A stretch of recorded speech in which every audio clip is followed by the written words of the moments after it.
Anyway, The Legend of Billie Jean will be released on video in just 2 months' time.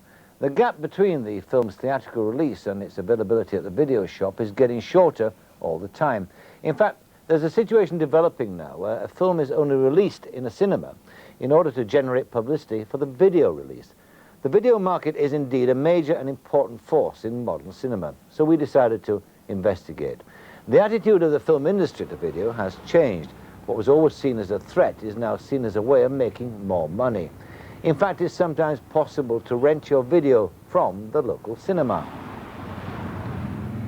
Palace Pictures distribute films and video. They normally hold back the video release to give their film a fair chance in the cinema.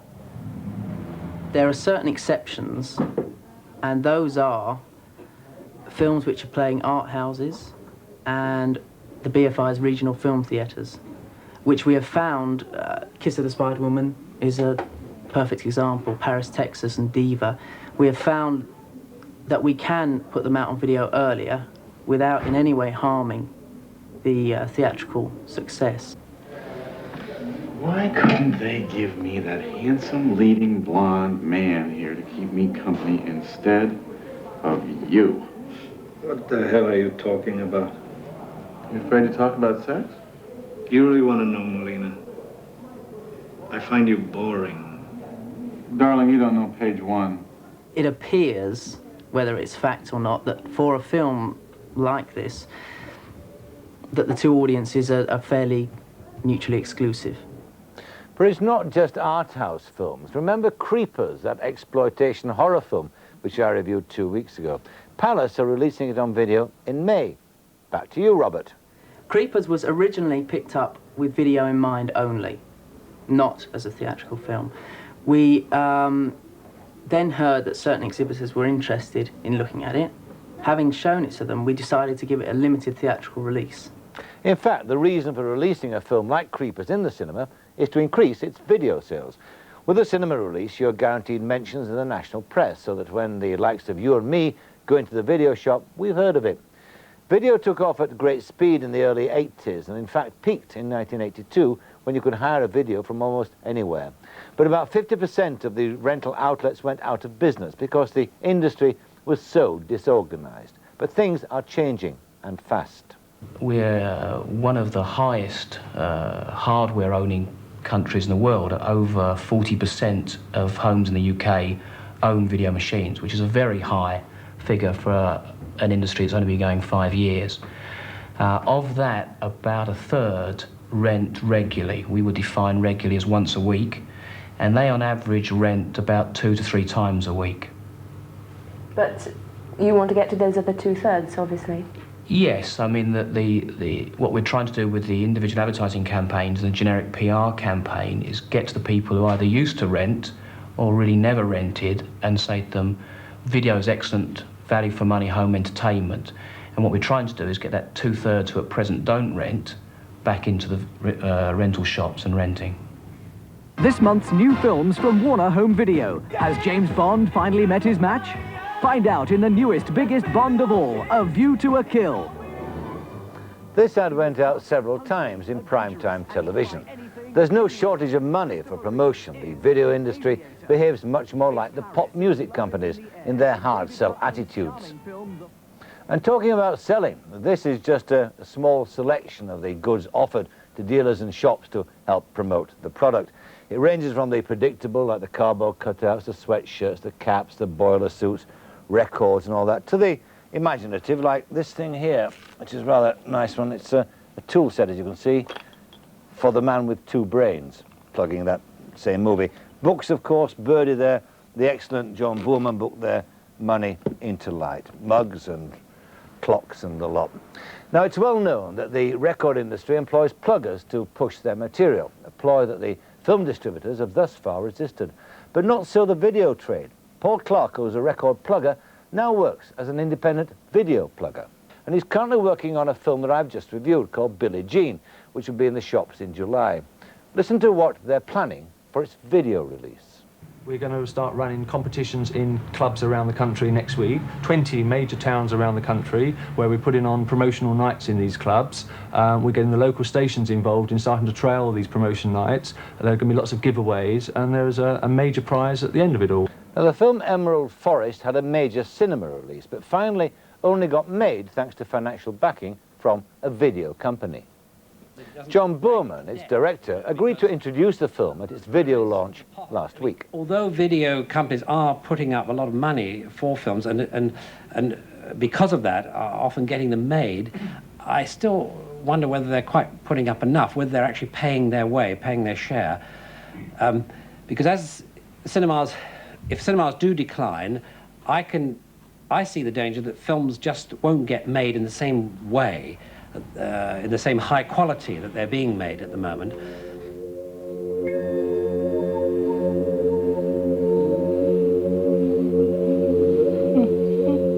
Daddy! Daddy!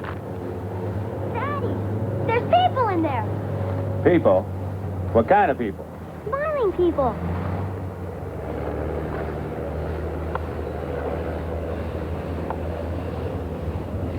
I don't see anybody.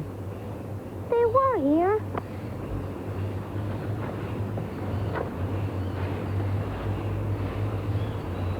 All right, come on, let's go.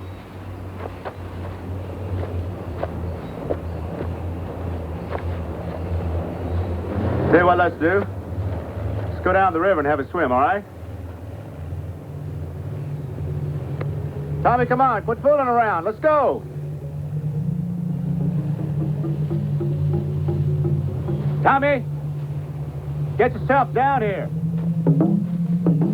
Come on, Tommy. I'm not playing around now. I'm gonna bust your behind when I get to you, son.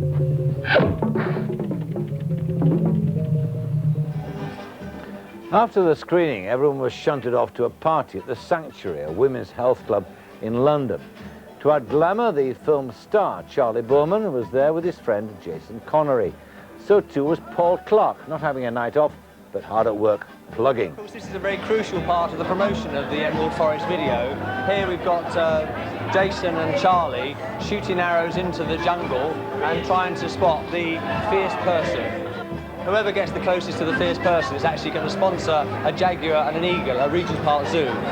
There's a lot of other games that are going to be going on. There's obviously lots of drinks and food, lots of mixing going on, and I think everyone will have a very good evening, actually. It's a good PR exercise to get as many people here as possible to enjoy themselves and to remember Emerald Forest as being a good time, and just generally to promote the video. So who exactly are these people having a good time? Well, there are media people, dealers and wholesalers, all having Emerald Forest fixed firmly in their minds, and hopefully in their video shops too. Do they know why they're there? Why? Well, for everybody to enjoy themselves. They want to sell movies, don't they? They're in the business of selling movies. They come here and I have a few drinks and I'll buy another 100 movies, you know? It's wonderful. A thriving video industry is all well and good, but what do the filmmakers feel about their work being made available so readily on a TV screen? Take a look at this clip of a film yet to be released in the cinema called The Mission. It stars Robert De Niro and Jeremy Irons.